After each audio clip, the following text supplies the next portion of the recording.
Benny, what episode is this? 23. Episode 23 of the Real Talk Podcast. It's your host, Joey. And Thomas. And if you like what you're hearing, please like, subscribe, and comment down below. How you doing? I'm doing well. Just got back from DC. How was it? You know, the cherries are blossoming. It was awesome. Yeah. Awesome blossoms. Eat anything good? Drink anything good? Oh, I went to Fogo de Chao. Oh. Fire. Yeah. Big meat guy. You know? Where'd You get up? meaty. Where'd you guys come from today? Tell the people. We were at 22 West filming some sexy drink reels. All right. Benny was directing? Yeah. Benny was directing. Benny, what'd you think? It's First great. time directing. He was yelling at me. He was yelling at you? No. TP was patient with just me. kidding. He was patient. TP was patient. Patient. With me. I was just there to be a helping hand. Oh, shit. But yeah, What'd we you got do? on today.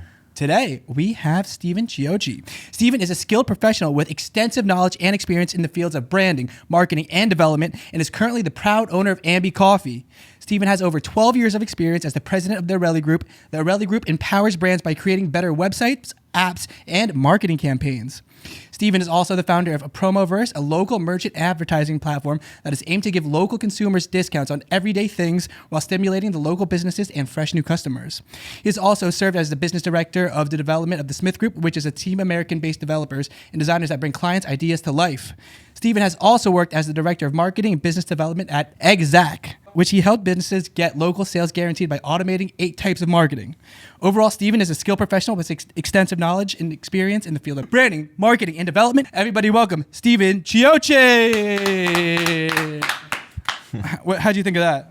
What'd you think of the intro? Oh man, you were a mess, bro. Oh, dude, I was trying my best. Dude. I tried my best. That was a roller coaster. I know. It's a lot. Yeah, it was a lot. It was a lot. You do a lot. You know? See, I have done a lot, yeah. Sounds like it. BR guy. Yeah. Damn. Bridgewater. Is that where kind of all the marketing and entrepreneurship started, or when did all that start? Yeah, I was like working for Verizon for a while, doing like B2B stuff, and I actually met like a dude that I actually like overheard a conversation. He was like on the phone, one of my customers, and he was talking about investing. And like at the time, I was designing an app, the Promoverse app, which I don't, we got acquired or whatever years later, but I was designing an app and heard this guy was an investor, never approached an investor in my life, and wound up approaching him. And long story short, he wound up investing in that app, and I quit my job. And ever since then, that was about when I was like 21. So, Damn. How'd you start getting into creating apps? I don't know. I had my buddy a long time ago. My roommate Alex. He used to always say like, get into location-based services. This was before apps were like huge. Yeah. You know, it was like I had a BlackBerry. Like, No, so wow, it was yeah. like right when the iPhone was just starting to, come up. It was like remember when Foursquare was like a thing, and like Yelp was just starting to be a thing. That's when I started doing the app thing. I was like, I got to get a piece of this. And I don't know if you ever watched that show, like Silicon Valley. Yeah. But we basically did that. Like, we got a house, we rented it up in like the woods, and we built an app for like 3 years. And yeah. Damn. How did you learn how to build apps? Was it all self-taught? Did you go to school for it? Oh, I don't know a damn thing about. Like, I'm not a programmer. My skill set is like bringing the right people together to get like a task done. So yeah, we had like developers and designers like on hand on staff, and I just kind of like helped bring all that together. How did you learn how to do that? Like, did you go to school for like business, marketing? No, man, I don't know. It was just natural to me. Like as a kid, were you like the kid that would like go knock on people's doors, get all the kids to come out, pick the teams? Yeah, I used to actually film like I don't know if you've probably watched Jackass, but we used to like do that stuff, and I was like the ringleader of that like crew, were the like Johnny Knox skateboarding stuff. and like like doing crazy stuff on our skateboards and stuff. Yeah. And that was like my first, I guess, like business, because we were doing like prank calls and recording them and selling CDs at school and like stuff like that. So yeah, I guess that was kind of like where I got the leadership taste for leadership. And yeah, this app, like I just was like so all about it, and I thought I was gonna like ride the wave, the app wave to being like a billionaire when I was 20. Didn't wind up going that far with it, but it was like a really good experience. It helped me build like the foundation for everything that I do today. Yeah. Did you take any? Sorry. No, you're good. Did you take anything from like the corporate infrastructure of like Verizon and incorporate that into Oh, like, totally. what you guys? Yeah. Like, I feel like the basic sales skills that they put you through, at least back then, it was like commission-based sales. So like, they taught you how to, navigate objections and just convince people that don't really need stuff to buy stuff. Yeah. So that was like, those were like some basic skills I felt like that were taught to me through a corporate entity, so to speak. And they had some pretty strict, like it was like a 90-day thing where we'd have to like drive out for training and do like sales simulations with like people watching in like mock stores and stuff. So I felt like I went through like boot camp for like basic selling, like cell phones and stuff like that.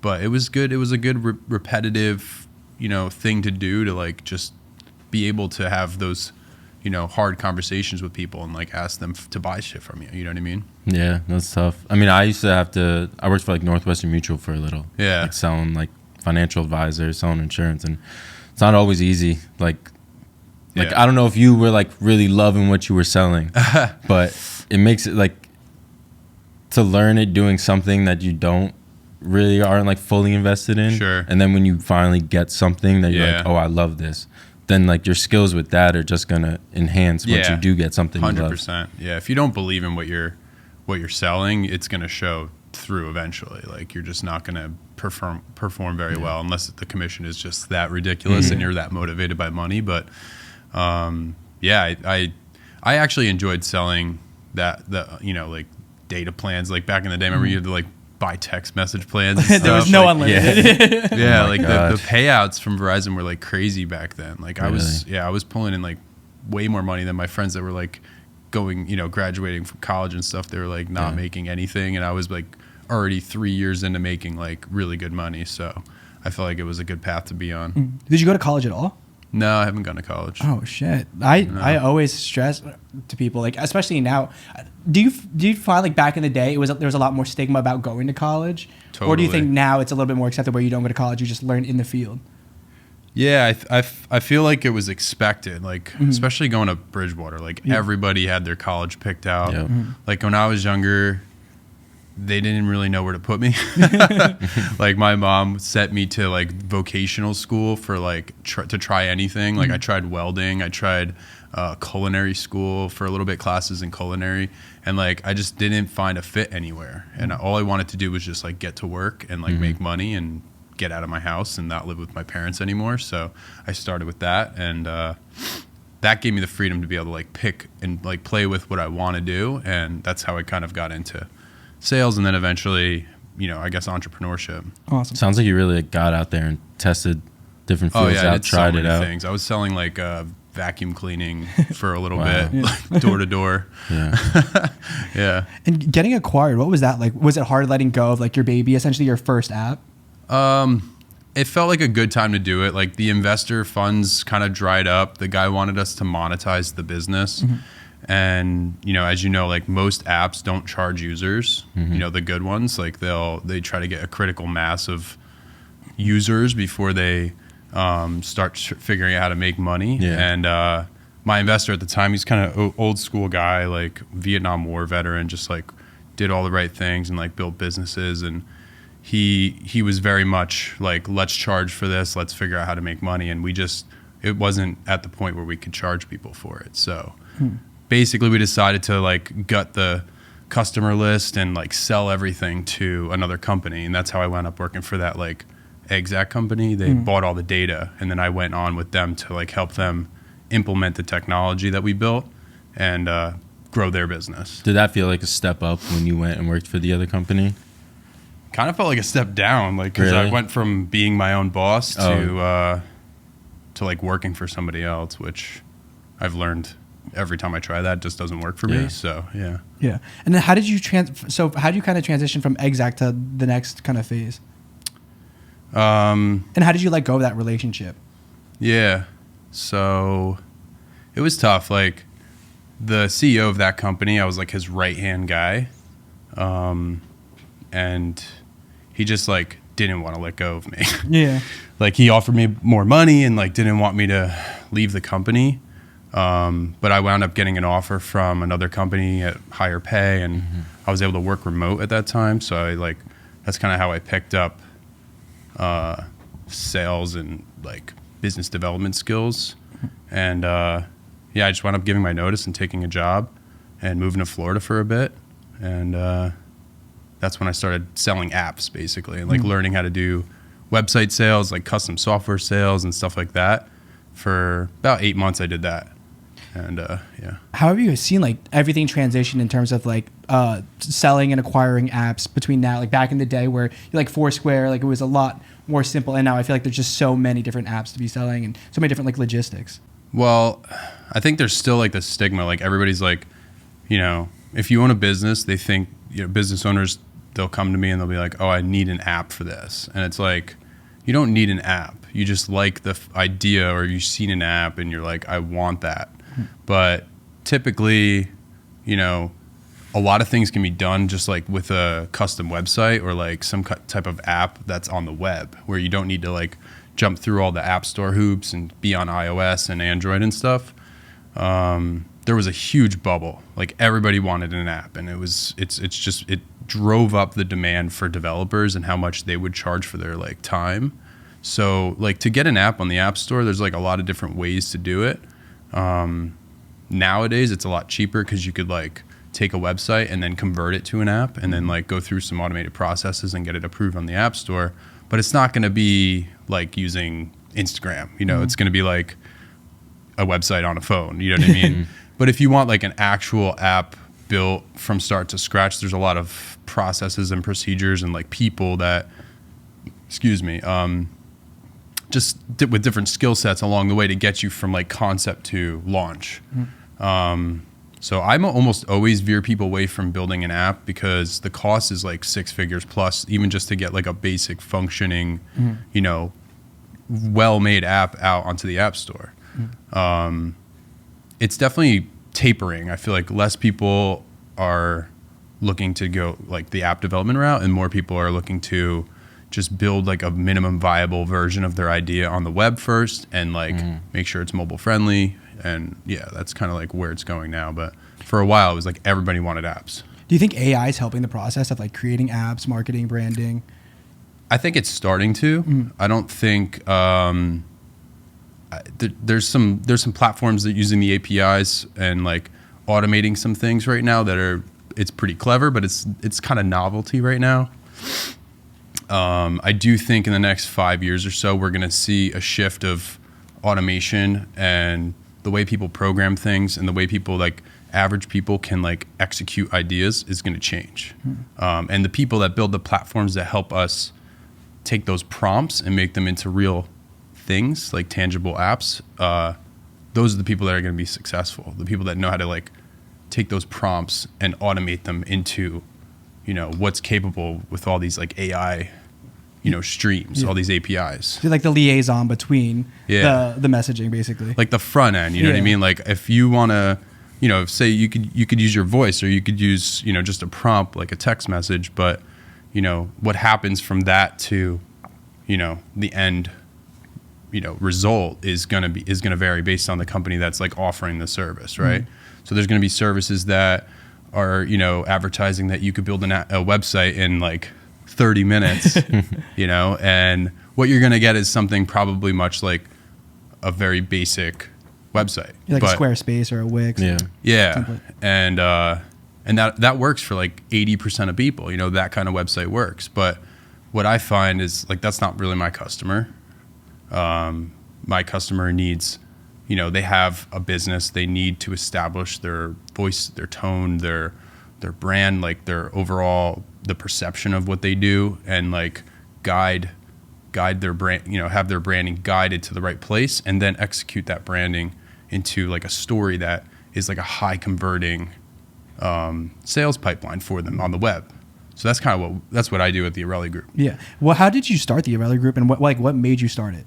I guess like the app that I built when I was younger, like I had a team, and we just kind of took that team and we were like, well, we're not doing this app anymore, but we know how to do all this stuff like branding and web design and development. So let's offer it to other people that like don't know how to do this stuff. So we just started consulting, basically. Like, we would just build websites for people that didn't know what they were doing. And it just evolved over the years. Like, we acquired more skills. My team kind of shifted and changed, and my focus changed. So now, like, it's been like a decade. I've done like 500 websites at this point. So like the process is down tight. Like, we get referrals. People know, like, it's kind of a boutique thing. It's almost like hiring an artist. You know what I mean? Like, they come to me because they want the same result that somebody else got. And it's almost, it's like a fitness coach too. Like, you can go to the gym and work out, but you might not see results. But if you hire a personal trainer that has results and a track record, and you like the result based on their clientele, you're going to hire that person. And it's the same thing with like what we do. You can make your own website on Squarespace or Wix, but are you going to get the same result? You're going to hit walls. You're going to hit, you're just not going to be able to do it all yourself because you don't know the answers to all these questions. And you kind of need somebody to guide you through it. You need somebody to help you make decisions. So, yeah. So really, like, someone's coming to you to be a guide for them to, like, put their ideas down, or are you coming to them with ideas as well? Like, so it's a little bit of both. It's like my role is kind of like a business analyst. So like I'll kind of interview my, client, and I'll listen to them and I'll suggest things. They usually see something they want to replicate, and we'll help them get there. But I'll also sprinkle in suggestions and like ask the right questions to understand what will actually make their business better, or like what will help them streamline some processes that they're like, really behind on, or if they're using like paper for anything in like corporate, you should be able to automate or streamline paper processes. Like, there's redundancies and stuff. So yeah, it really depends. I mean, it could be a marketing site, it could be a custom app for their business that they log into that like helps upload like 3,000 images in the right format so that it hits their website the right way and it's all SEO optimized. Like, every client is different. When you're interviewing them, right, what kind of things are you looking out for? Or is there like certain like missions or to help brand the business overall? I guess like the main thing that we want to know is if they have established brand materials or like ideas behind their brand. Like, typically a lot of people are just copying each other in circles. It's like they'll see a competitor that did a really good job with a rebrand or a really good job with their website, and they'll be like, crap, my website's trash. My logo looks like it was done in the 90s. I need to hire somebody. I don't know where to start here. I'm too busy doing my business stuff to even think about this stuff. So, again, it depends on their motivation to do to do the work that they need to get done. But typically, if it's like a branding and website kind of project, I'll ask them like, what are their top 3 favorite websites on the web? Like, it doesn't even need to be within their, their own realm, their own competitive landscape. It can literally be apple.com or Rolex, whatever it is. Like, we try to understand their taste, their personal preference in branding, because branding isn't like your logo. It's not your color scheme. It's like, branding is technically how people walk away from the interaction with your business and how they would repeat or tell a friend about your business. That's your brand. Your brand is like, hey, what's Ambee Coffee? People would be like, oh, hopefully, I hope that they would say it's an all organic coffee shop that's in Somerville, New Jersey. And Raritan. Yeah. But that to me is branding. So like, branding it's partially, your logo and your color schemes and all that stuff, but it's more so like how people walk away after engaging with your brand, and that feeling that they have, that's your brand. And speaking of Ambee, what kind of started that idea, and like what made you want to open up like a brick and mortar like location after doing all the apps and just like business development? I mean, obviously, like working in front of my computer all day, I drink a lot of coffee. I just wound up making my own like cold brew at home because I was buying so much of it. Like, I was spending like, a couple $100 a month at the coffee shops. And also I wanted to make a better, like, I wanted control over what I was consuming. So I wound up just, getting like the best coffee beans I could find, and a certified organic coffee bean, obviously, so that I knew that there was like no pesticides used or any, toxins used in the production and all of that. And I just started making like cold brew at home. And wound up just buying like a kit off Amazon and just like started making this like cold brew. And like the first couple batches were terrible. I was like, this sucks. Like I see why people go to coffee shops to buy it, but at the time there wasn't really like a lot of documentation on making good cold brew like at home. So I just kind of asked roasters. I was asking like people that I knew were making cold brew, and at the end of the day I like wound up making some really good cold brew at home and putting it in mason jars. And then my friends just started asking me like, can I buy this from you every week? This is the best coffee I've ever had. And that's kind of how it started. Like I was just like, and then I just bought bigger and bigger equipment to make more and more of it, and eventually got invited to do like a festival. My friend was doing like a beer fest, and he was like, yo, you should sell this stuff on tap at my beer fest when people leave, so they're not driving drunk home. You know, they can like walk around and like sober up a bit. So I was like, that sounds cool. So yeah, I just like formed a company. I got like I branded the bottle so it looked nice and like had a cohesive, like, so it looked like something you could trust, not just a mason jar. And then I had to like get in a kitchen, like a commercial kitchen, and like get inspected by the health inspector. So those were like the three things I had to do to basically go from my kitchen to like selling it and like, you know, actually taking money and like paying taxes on it and all that stuff. And yeah, that was the start of it, man. And like from there, it just was like, we're doing more events. Let's go to 5 farmers markets a week. Farmers markets were huge because like, you know, I was able to bring my laptop and do my agency work. At the same time, I was able to like sell coffee to people that were walking by my booth or my pop-up cafe thing. And we were doing that. I did that for like 2 years, just doing pop-ups. And eventually somebody approached me and was like, yo, let's do a brick and mortar. Like let's blow out this concept of like all organic, and let's do a full menu. Let's do like lattes and all this stuff. So that's kind of how it got to a brick and mortar spot. But it wasn't just me being like, oh, I wish I had a coffee shop. It was like, I wish my coffee was better. Like that's how I started the company, you know what I mean? And then it just like turned into like more products that were, you know, and then we've always, everything that we release is with the same like root question. It's like, okay, somebody's doing this thing at, you know, really well or whatever, it's getting popular. We always say like, how can we make this like healthier, or how can we make this with less chemicals? Like that's how we approach everything on our menu, and that's kind of like the value proposition that we have over, I feel like, a lot of other coffee brands. 100%. I feel like the best ideas always stem from something that you truly care about, and you're not even looking for like anything like in return, and you were just you kind of formed organically.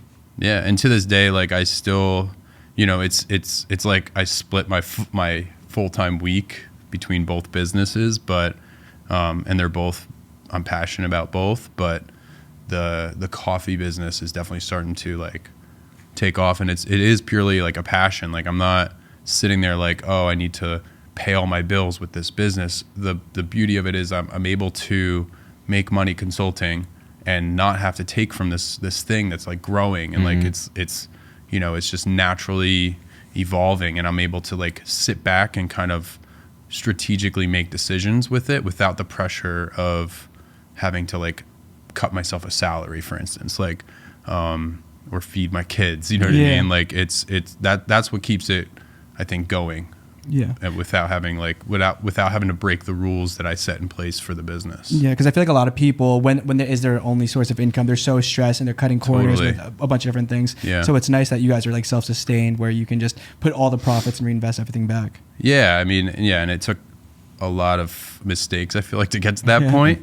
But again, you know, it wasn't like, I never had that pressure. The first couple of years that we were open, I didn't have that pressure of like, this has to work. You know, I wasn't like all in on it. I was like just listening to people that were coming in and like adjusting and taking my time with it. When you were looking for a location, was there anything specifically about like Somerville that stood out to you, or other, like was there something specific you were looking for in a location? Well, I like kind of grew up like in Somerville. My first job was in Somerville. Went to Bridgewater Raritan High School, so I felt like Somerville was our downtown as like kids growing up. So like I would always be like skateboarding and doing all my, like meeting all my friends on Main Street and stuff back in the day, and it wasn't what it is today. It was scary back in the day. It was. That's what I hear. It was kind of spooky. Yeah. Like when I moved to Somerville like 6-ish years ago, the coffee thing wasn't even a thing. I was just like, I want to live somewhere, I want to live in a downtown or whatever. And like Somerville was kind of on the right, I felt like trajectory.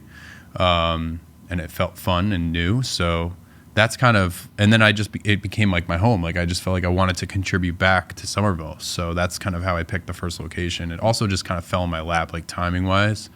Somebody just called me one day and was like, hey, I need you to take over my lease. I know you're looking for a space. And the guy that had the space that we have now, it was totally like a handshake agreement. Like I just took over his lease. Damn. See, It didn't even hit the market. Even the deals are organic. Yeah. So can we talk about like a couple of the rebrands that you guys had? What did you Sure. learn? Obviously, there's a bunch of articles online and everything like that. But how did you feel when the first time you're like, oh shit, I have to rebrand this entire thing that I've been spending so much time on? So I can't like speak to the reason why we had to rebrand. I'm on non-disclosure agreement for that, but it's pretty public knowledge. Obviously, you can like Google it and figure it out. Yeah. But it was kind of upsetting because like, it was a fun thing for me. It was like my nickname at the time. It still is my nickname. And I just thought it was like a fun brand, and I had a lot of fun with like making that brand, and like it was all about being like black and white transparency, and that whole brand felt very natural to me. Like everything was easy. Like it was like me doing my thing, and obviously I wasn't able to attain the trademark for that brand, so we had to kind of pivot. And we were set with like a deadline. Like it was basically, can't use this, branding anymore past this date. So we were kind of forced to make a new decision on like, okay, where do we want to go? And I treated that as an opportunity because, like I said, the original name of the company was, it was like my nickname, and it didn't really mean what the company meant at the time, like what it evolved to. And to me, the company, like I said, is like a healthier option to like your everyday habit, right? So that's what we try to do with the new name, and hit another wall with that name. But we were forced because of that date to pick a name very quickly, and just preliminary research with the trademark office kind of showed that Lucid Coffee Co., which was the previous name, was available, and like we wouldn't have any issues. But when it came time to submitting the trademark for that, which it takes like, I don't know if you guys have ever submitted a trademark, but it takes like a year to even hear back. So you could like name your business, get customers, build a reputation, have an awesome social media following, only to find out like 12 months, 15 months later, you're not even allowed to use that name anymore because the trademark office is so backlogged. Yeah. So that's what happens. And it happens to everybody. It happens like all the time. So that's what happened with Lucid. Like we got, response from the trademark office, said there was a conflict. We tried to negotiate with the person that there was a conflict with. They basically said, kick rocks. We're not going to work with you. We don't want you using this name. And we had to change our name again. What did you tell yourself to keep on going after like the first time, the second time? At that point, I'm like, fuck this, dude. I'm over it. I'm not going to lie. There's been like through that time, not now, but like at that time, I was like super demoralized. I was like, what the hell, man? Like I can't get a break with this. And like I said, it was a passion thing. So like I was losing my passion for it. I was like, at this point, it's not feeling natural anymore. I feel like I'm constantly having some type of dispute, just trying to like, enjoy a passion. So, but everything happens for a reason, and wound up having to just like make up a word that still made sense for us. And that's where Ambee came from. Like, which I like more than any name we've had. Can you tell the people what like Ambee means? Yeah, we've gone through hundreds and hundreds of name variations. Like, being a branding person, like professionally, like I've branded companies that weren't even mine. I've branded my own brands.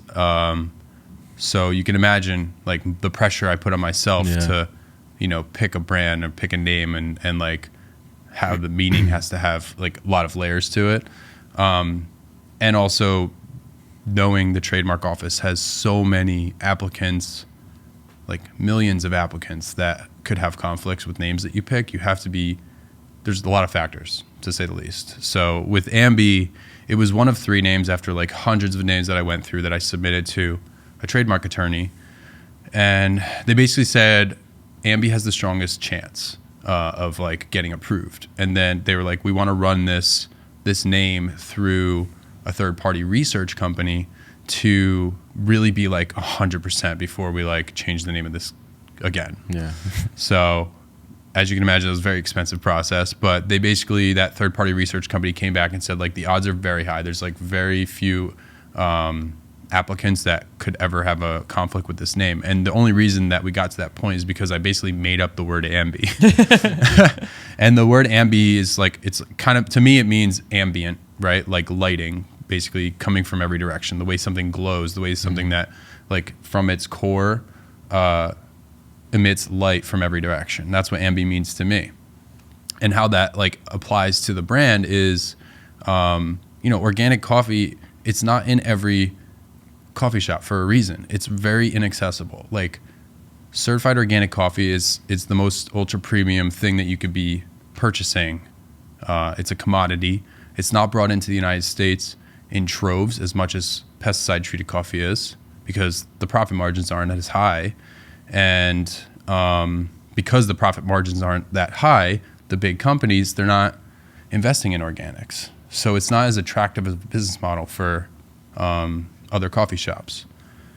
With that being said, I'm very persistent and we're 100% organic, like no matter what, even if it's not as profitable as selling like a traditional coffee, that's what we do. Like we're always going to stick to that. So how that ties back to the name is, we want organic to feel, we want to hit the market and grow fast, but we want it to feel like it's coming from every direction, right? Like we want to make it accessible and kind of like democratize organic, because it's not common. Like if you go to any major coffee shop and ask for an organic coffee, they either have one that you could choose from and they have to like special make it for you, or they're just like, we don't serve organic coffee. So that's the idea behind the name. The idea is that we make it more accessible to everybody, and we're coming from every direction with it. Where did the love from like organic coffees and like holistic kind of coffees kind of come about? Like, why did you even start caring about organic I guess it's coffee? just like knowledge. Like, I don't know. It's just my obsession of, I did some consulting for a company called the Produce Marketing Association years ago through a Rally Group. And we had a contract to manage their social media, their global social media strategy. And I met with a lot of brands. Like I met like Sunkist, I met Bolthouse Farms, like these huge mega brands that are responsible for the produce that we consume at the grocery level when we go to the grocery store. And I guess I just learned a lot about like produce life cycles and like how most things are like cloned seeds, and like I don't want to get into the dark science behind it, but I became obsessed with that. And at that point I kind of decided to like just favor things that aren't treated with pesticides over traditional like produce or whatever it is. So that's where my like obsession for it comes from. Yeah. Was it difficult, like when you were looking for the right beans, like in trusting who you were buying it from? No, that came very easy because my buddy, who I've been buying beans from for like since I was doing Promoverse like app days, like for over a decade, he built a nice business in sourcing direct from these farmers. So that's kind of where this all that's also like a kindling for this whole business, because I had that connection. I had that connection to really high quality, perfectly roasted, organic beans. What's your key to like? It sounds like you put your foot in the right door all the time, right? What's your kind of key to like networking? I honestly, I hate to say it, but like networking makes me kind of cringe. I don't know. Like I'm not a networker. I'm like kind of like in between an extrovert and an introvert. if I had it my way, I'd probably kind of just stay home and work all day and like avoid people. But I love seeing, like, I love going to the cafe. I love like seeing people so happy and like love our products. And it's tough to say, like, networking wise, people just, I guess, feel the need to refer, at least at the agency side, like that's how my business grows. Like we don't do any advertising or anything. So I guess if you just do good work and do good things, people will gravitate towards that. It's the best thing that I could say. And what's your advice on like building a team? It sounds like you have your team's kind of set. You guys have these protocols. And even with the employees at Ambee, both Ambees. Yeah. Like, what's your key to building like a good team? Number one thing is just pay people what they are worth. Like, even if you're at risk of like not making as much money yourself, pay your people and like treat them highly. Like, pay them fairly and treat them highly. That I found has just like blown up at least the cafe side. Like, we decided to like not do the traditional route of like, okay, we are a hybrid of like a restaurant kind of. So like we can basically not pay minimum wage and tip, right? Because you're like a hybrid employee, you're a restaurant employee. And as you guys know, if you've ever worked in the restaurant industry, the average is like $2.13 an hour plus tips, right? So at coffee shops, we can follow the same rules, but I decided not to. I decided to follow basically like the minimum wage laws, and like we also get handsome tips from our customers. So with that, I think combination of like really great tips, because we have a good product and our employees are paid fairly, so they're happy. It just like cyclically helps. Like, customers like the experience, so they come back. The product's really good, so they come back, and employees are always happy because they're getting tips and they're getting fairly paid. So that's at least the cafe side. That's what I find works. And like on the agency side, to be honest, like I am the only employee, so everybody's like a 1099 contractor, and like I just put them on projects as needed. They have, I think for that business, it's more about the lifestyle of like, I work with people that love to just have freedom in their schedule, and like they like to pick and choose what they like to work on.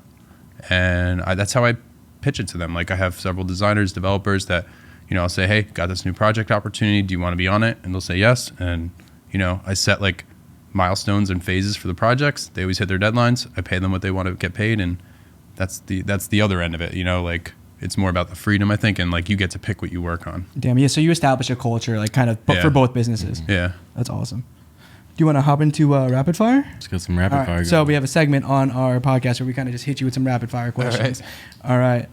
TB, you want to go first? First time you drank coffee? Like experience or like date? Experience.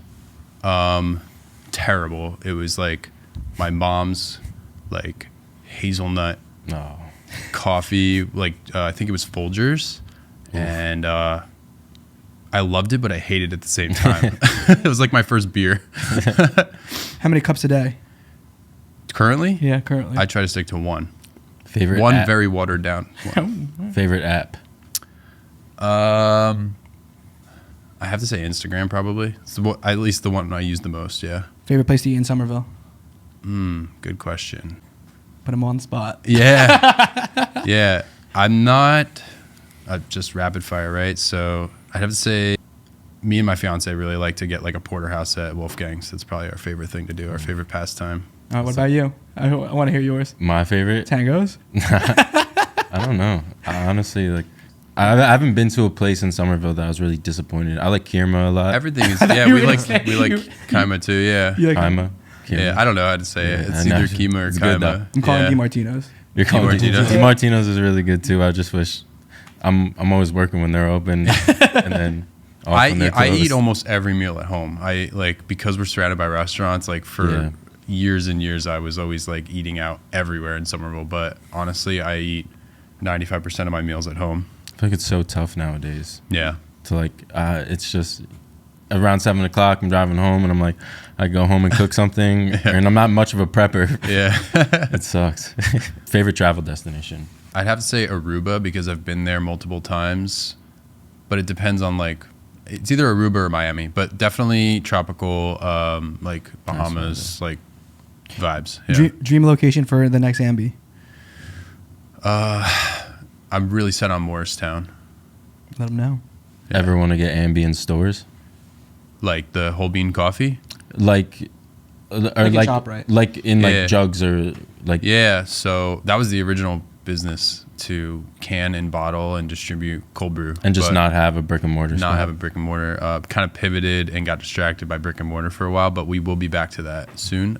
But we are on the wait list for Whole Foods. Got accepted to ShopRite and didn't like their terms, so I backed out. Yeah, but yeah, we will be in grocery. It's just tough. The Yeah. margins are crazy, and they want you to be priced the way they want you to be. It's a whole different beast. Yeah. If it wasn't coffee, what would you be selling? If it wasn't coffee, what would I be selling? Probably ramen. I love ramen. Ooh. Yeah. Favorite type of ramen? Spicy miso all the way, Spicy every miso. time. Do you have another favorite coffee shop in Somerville besides Ambee? In Somerville? Or just like in general? Oh, in We'll keep it general? in general. We'll leave it general. All right. I like Early Bird Mercantile in Frenchtown. They do a really good job. Yeah. What would you tell someone that's going to Starbucks every day and they're curious about trying something else? What would I tell them that if they go, like if they come to my place, or if they just like I meet I them guess on the if streets? just like if you're having a conversation with someone Yeah. and they're like, I'd say like try having the same coffee that you get every day without all the crap in it. Just like have a black version of it and see if you still like it. What's one piece of advice you'd give your younger self? Save more money. piece of advice you'd give your older self? Travel more. Where can the people find out more about Ambee, you, and everything else? You can visit either of my websites. What Areli Group is just areli.com, areli.com, and then Ambee is ambee.coffee, ambee.coffee. And can you give us a quote to that camera to close us off on the pod? A quote? Quote or something you want to leave the people with? My motto is lifestyle by design, which essentially to me means you are what you put out into the world, and you can have full control over your schedule and love what you do every day as long as you focus on that and that only. All right, that's Steven Chiocchi, everyone. Thank you so Awesome. much. Thanks, guys. Awesome. Yeah.